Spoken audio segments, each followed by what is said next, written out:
So, something pretty painful happened to me the other day. My iPod Classic randomly reset itself and wiped out my entire MP3 collection. So, years of music that I collected from all kinds of sources, some legit, some maybe not so legit, are completely gone. Now, I do still have some of these old MP3s backed up on an external hard drive, but honestly, the quality of those MP3s, some of them aren't that great. So instead of just copying those old files back onto the iPod, I decided I was going to rebuild my music library the old fashioned way by ripping CDs. Now, the problem is, I don't actually own many CDs anymore. Years ago, I got rid of them, and right now I kind of regret it. So, the plan is to borrow CDs from my local library and use those to rebuild my music collection. I'll be using a mini PC along with a CD-ROM drive to do all the ripping. So, in recent years, the iPod Classic has actually been making a bit of a comeback, mostly for two reasons. Number one is nostalgia, and number two, it's just a great way to get away from doom scrolling on your phone. They're great devices, but at this point, they are getting pretty old. I've mostly been using my iPod in my car, connected to the stereo. I did leave it in the car during some really bitter cold days this past winter, and I'm wondering if that might have caused the reset. Maybe the hard drive just couldn't handle the cold. So, my plan is to rebuild my music collection using actual CDs instead of downloading files from, random places. So, for this setup, I'm going to be using a mini PC. And at first, I was going to buy an external, CD-ROM drive. But then I realized I had an old Dell Optiplex with an optical drive inside it. So, I figured why not just pull that out and use that instead? I'm going to be using a USB to SATA adapter to connect the optical drive to the mini PC, and hopefully this will work. Connecting it is super simple. You just plug it in like this, and then on the back of the mini PC, I have the USB plugged in.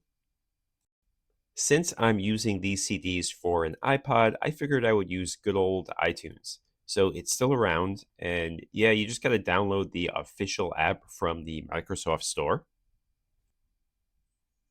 All right, so installation was super easy, and the iTunes store is actually still up and running, although I don't know anyone who actually uses it. I did use it back in the day, so I still have some purchases probably on my account that I'll check out probably a little later. But yeah, it's still up and running, if you want to use it. But like I said, I'm going to be using CDs to rebuild my music collection, and here is my first batch of CDs from my local library. I am lucky enough to have a library that has a CD collection, and with my library, I could actually go online and request CDs from libraries from nearby towns, and those libraries will send them to my library, which is absolutely awesome. And these CDs that I got, it's a little bit of everything. I got music for myself. We got some Radiohead. I got some U2 here.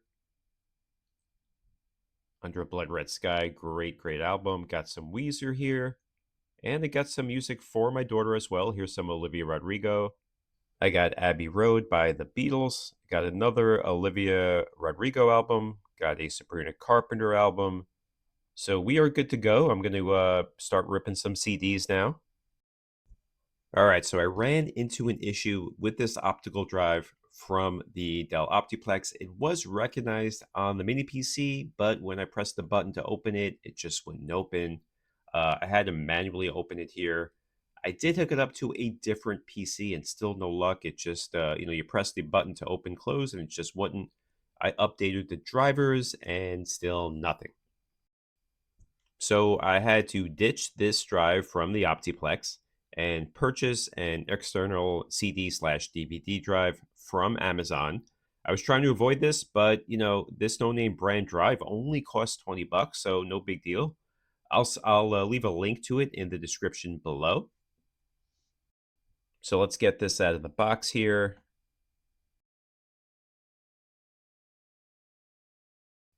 And it's got the USB cord just tucked away actually inside, so I guess that's pretty good for when you are storing it. But it feels very light, feels a little cheap, so hopefully this does work. It, like I said, it's the number one selling one on Amazon right now. This USB cord is kind of short, so just be aware of that if you do get this.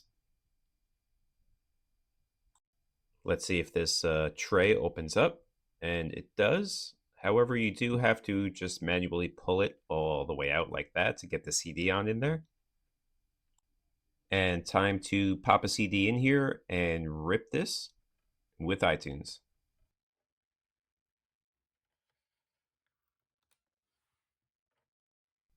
And iTunes has the album name and all the tracks there. It hasn't downloaded the album cover, and it won't do that unless I sign into my iTunes account.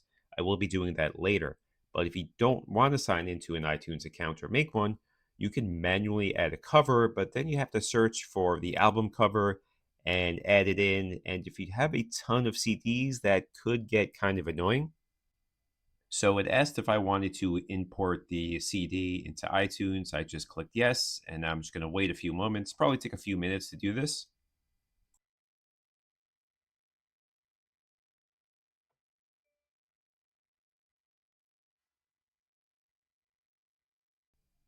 First CD has been successfully imported. So now I'm just going to keep on doing all the other CDs that I have here.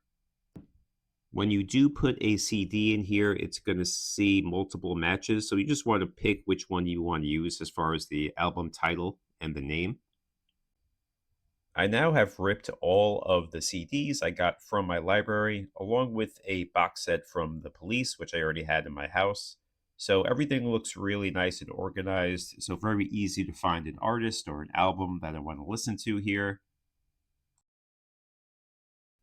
I did log into my iTunes account, so all the album covers would download, but sometimes those album covers don't match. So here is the Police box set I had that I ripped, and the album covers that it matched with is completely off. Disc one, they're calling it it's Tron Legacy soundtrack for some reason, and the other three it's Legends of Country Blues. So I will have to fix that one manually. So it doesn't always 100% work. And adding that album cover isn't really difficult, but if you had 100 CDs, it would be very tedious for sure. All right, now all I have to do is sync the songs to my iPod. I actually already did that. There is my iPod with all the songs that I have in it currently at the moment. I did add some songs that were from my iTunes collection as well, songs I got for free or purchased way, way, way long time ago. But everything looks good. And here's my iPod Classic ready to use with music again. So every week I'm going to visit my local library, grab some CDs to slowly rebuild my music collection for my iPod. I do wish Apple would bring back the iPod Classic. I think people would love it. I think it would sell really well.